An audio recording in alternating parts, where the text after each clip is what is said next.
Hi, எப்படி இருக்கீங்க? எப்பொழுதுமே குழம்புல நிறைய வெரைட்டி இருந்தாலும் இந்த காரக்குழம்புக்கு அப்படின்னு ஒரு ஸ்பெஷலான ஒரு இடம் உண்டு. அதுவும் இந்த காரக்குழம்பு எதை வச்சு பண்ணுறோம்? நிறைய காரக்குழம்பு பண்ணலாம். பட் எல்லாரும் ரொம்ப எப்பொழுதுமே லைக் பண்ணி சாப்பிட்றது அந்த வெண்டைக்காய் காரக்குழம்பு. அதில் என்னென்னா அந்த வெண்டைக்காய் வந்து கரெக்டாக நம்ம குக் பண்ணல, கரெக்டாக ப்ராசஸ் பண்ணல அப்படின்னா அந்த கன்சிஸ்டன்சி ஒரு மாதிரி வலுன்னு இருக்கும். அதை எப்படி பர்ஃபெக்டாக ஒரு பியூட்டிஃபுல்லாக ஒரு டேஸ்டியான காரக்குழம்பு எப்படி பண்ண முடியும், அதான் இன்றைக்கி பார்க்க போகிறோம். இன்றைக்கி நான் மெனுவில் எடுத்துருக்கிறது வெண்டைக்காய் காரக்குழம்பு. 2 ஆயில் யூஸ் பண்ண போகிறேன், கடலெண்ணெய் அண்ட் நல்லெண்ணெய். இன்றைக்கி மந்த்ரா கடலெண்ணெய், இதயம் நல்லெண்ணெய் ரெண்டையும் யூஸ் பண்ணி ஒரு பர்ஃபெக்டான ரெஸ்டாரண்ட் ஸ்டைல் பியூட்டிஃபுல் காரக்குழம்பு. வாங்க மெனுக்குள்ளே போயிடலாம். I'm chef Sundar. Welcome to ரெசிபிச்செக்கர்.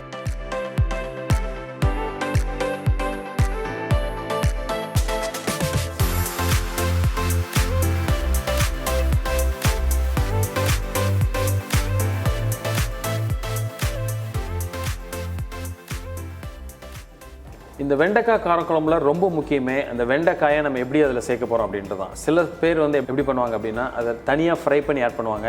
But நான் இன்றைக்கி நான் என்ன பண்ண போகிறேன் அப்படின்னா அந்த வெண்டைக்காயை அதுலேயே நம்ம வதக்கி கொடுக்க போகிறோம். ஏன்னா அந்த ஒரு பர்டிகுலர் ப்ராசஸில் வந்து ஒரு டிஃப்ரென்ஸ் கிடைக்கும். ஏன்னா நம்ம அதுலேயே குக் பண்ணுறப்போ அதோட ஒரு டேஸ்ட் கொஞ்சம் வேறு. அதே மாதிரி அந்த கடலெண்ணெய் ரொம்ப முக்கியம். நான் இன்றைக்கி என்ன பண்ணுறேன், மந்த்ரா கடலெண்ணெய் எடுத்திருக்கேன். நான் எடுத்திருக்கிற ஆனியன் அதே மாதிரி மற்ற வெஜிடபிள்ஸ்க்கு தகுந்த மாதிரி ஒரு 150 ml கடலெண்ணெய். ஸோ இன்றைக்கி இந்த காரக்குழம்புக்கு நான் 2 ஆனியன் யூஸ் பண்ணுறேன். சின்ன வெங்காயம் யூஸ் பண்ணுறேன், பெரிய வெங்காயம் யூஸ் பண்ணுறேன். ஏன் அப்படின்னா அந்த ஒரு கன்சிஸ்டன்சி வரணும் காரக்குழம்புல. அதனால் அந்த பெரிய வெங்காயமும் நான் அதில் சேர்த்துக்கிறேன். இன்றைக்கி நம்மளோட கடலெண்ணெய் சூடானோடனே ஒரு 4 குண்டு மிளகா, சின்ன மிளகா போட்டுருவோம். போட்டு லைட்டாக மிக்ஸ் பண்ணிவிட்டு ஆயில் சூடு வந்தோடனே கடுகு போட்டு பொரிச்சிடும். ஒரு 1 டீஸ்பூன் அளவுக்கு கடுகு,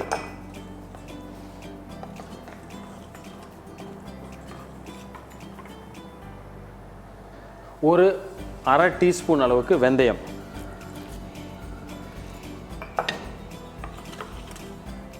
அந்த வெந்தயம் நல்லா கொஞ்சம் பொரிஞ்சு வரப்பவே கருவேப்பிலை,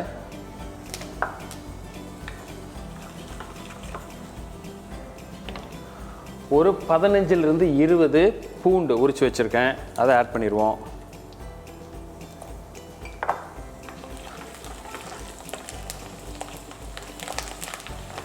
எப்பொழுதுமே இந்த காரக்குழம்புல வந்து ரொம்ப முக்கியம் அந்த குக்கிங் ப்ராசஸ். அந்த பூண்டு வந்து கொஞ்சம் லைட்டாக ஒரு ப்ரௌன் கலர் வர வரைக்கும் நம்ம வதக்கணும். அப்படின்னா தான் அந்த ஒரு ஃப்ளேவர் வந்து நல்லா அதில் இறங்கும். ஸோ இப்போ அந்த பூண்டு லைட்டாக கொஞ்சம் கலர் மாதிரி வரப்போ நம்ம எடுத்து வச்சுருக்கிற ஒரு 15லிருந்து ஒரு 20 சின்ன வெங்காயம்,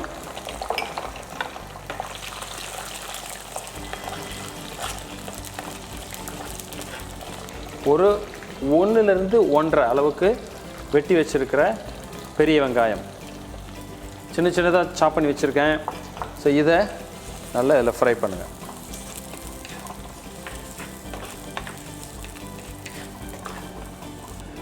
இப்போது நம்ம அந்த ஆனியன் போட்டு ஓரளவு அந்த ஆனியனில் இருக்கிற தண்ணி ஓரளவு இறங்கி திரும்ப அந்த ஆயில் ஓரளவு மேலே வரப்போ இந்த ஸ்டேஜில் நம்ம வெட்டி வச்சுருக்கிற வெண்டைக்காவை அதில் போட்டுருவோம். இந்த ஆயில்லேயே இந்த வெண்டைக்காய் வந்து உங்களுக்கு நல்லா வதங்கிடணும், ரொம்ப முக்கியம். ரொம்ப மிக்ஸ் பண்ண வேணாம்.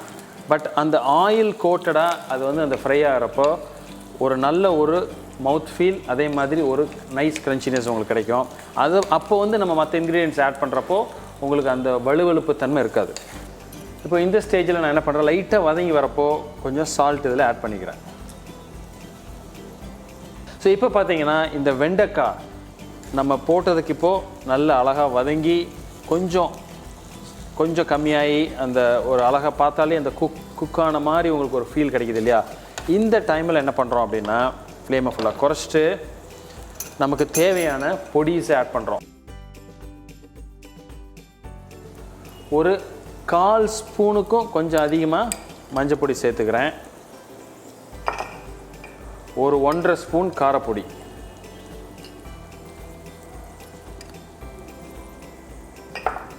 ஒரு 2 ஸ்பூன் அளவுக்கு தனியாத்தூள்,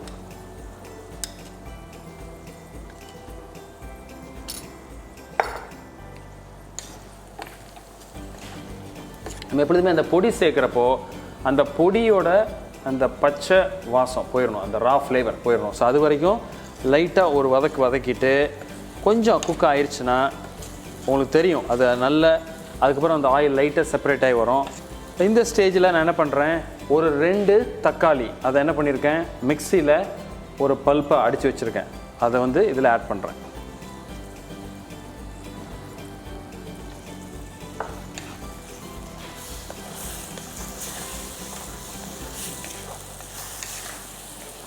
இது ரொம்ப இம்பார்ட்டண்ட். ஏன்னா இந்த ஸ்டேஜில் இந்த தக்காளி ஆட் பண்ணோன்னே அந்த தக்காளி நல்லா குக் ஆகிடணும். அதாவது அதிலிருந்து அந்த ஆயில் செப்பரேட் ஆகிற அளவுக்கு நம்ம அதை குக் பண்ணிடணும்.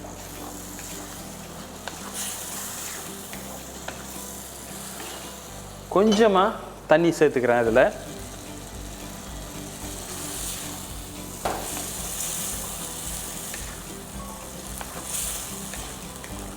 ஸோ இப்போ நம்ம போட்ட தக்காளியோட பியூரே அந்த விழுது வந்து நல்ல குக்காகி இந்த ஆயில் அழகாக செப்பரேட் ஆகி வருது. ஸோ இந்த ஸ்டேஜ் வரைக்கும் இதை நம்ம குக் பண்ணிடணும். இந்த காரக்குழம்புல எப்பொழுதுமே அந்த குக்கிங் கரெக்டாக மெயின்டைன் பண்ணாலே உங்களுக்கு மோஸ்ட்லி எல்லாமே கரெக்டாக வந்துடும். ஸோ இப்போ ஜஸ்ட் ஒரு மிக்ஸ் பண்ணிவிட்டு நான் கரைச்சி வச்சுருக்கிற புளி ஒரு வார்ம் வாட்டரில் அதை இதில் மிக்ஸ் பண்ணுறேன். அதோட எனக்கு என்ன கன்சிஸ்டன்சி வேணுமோ அந்த அளவுக்கு தண்ணியை சேர்த்துக்கிறேன் நான்.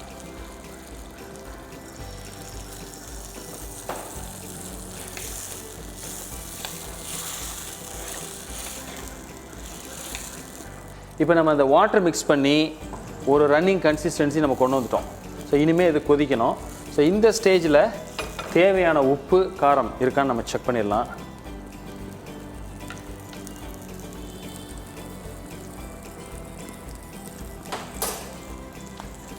உப்பு மட்டும் கொஞ்சம் ஆட் பண்ணலாம், ஒரு 1/4 ஸ்பூன் ஆட் பண்ணிக்கிறேன்.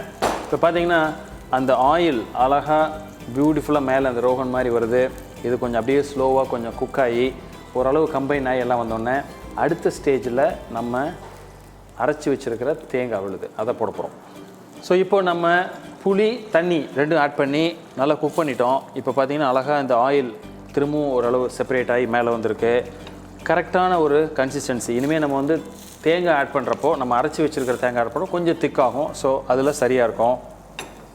நான் என்ன பண்ணுறேன், இன்றைக்கி ஒரு 1/4 மூடி தேங்காய் எடுத்து திருகி அரைச்சி வச்சுருக்கேன் ஒரு பேஸ்ட் மாதிரி, அதை இன்றைக்கி ஆட் பண்ணுறேன்.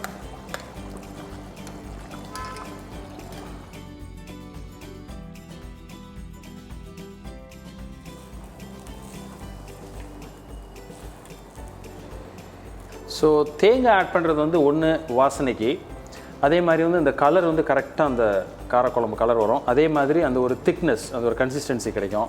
ஸோ இது 3 தான் அந்த பேஸ், அந்த தேங்காயோட பேஸோட ஒர்க் அது இன்றைக்கி.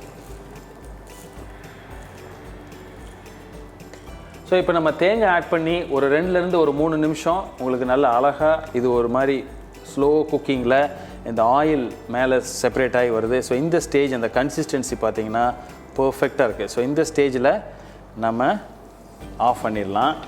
பண்ணிவிட்டு ஆஸ் அ ஃபினிஷிங் டச், எப்பொழுதுமே வந்து ஒரு ப்ரொஃபஷ்னல் டச்சுன்னு எல்லாத்துக்குமே இருக்கும். இந்த காரக்குழம்புல எப்பொழுதுமே வந்து நம்ம கடலெண்ணெயில் குக் பண்ணியிருக்கோம். பட் அந்த நல்லெண்ணெய் வந்து குக் ஆகாமல் மேலே ஊற்றுற நல்லெண்ணெயோட ஃப்ளேவரே தனி. ஸோ அதனால் இன்றைக்கி என்ன பண்ணுறேன், கொஞ்சம் ஒரு 2 டேபிள் ஸ்பூன் அளவுக்கு நல்லெண்ணெய், இன்றைக்கி இதயம் நல்லெண்ணெய் யூஸ் பண்ணுறேன்.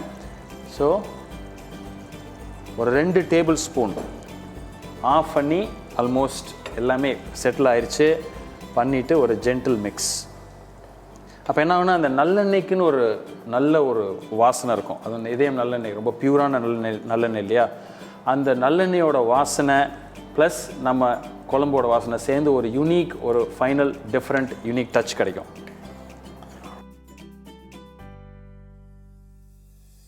ஸோ நம்ம காரக்குழம்பு ரெடி, வெண்டைக்காய் காரக்குழம்பு. வாங்க எப்படி இருக்குன்னு டேஸ்ட் பார்த்துருவோம்.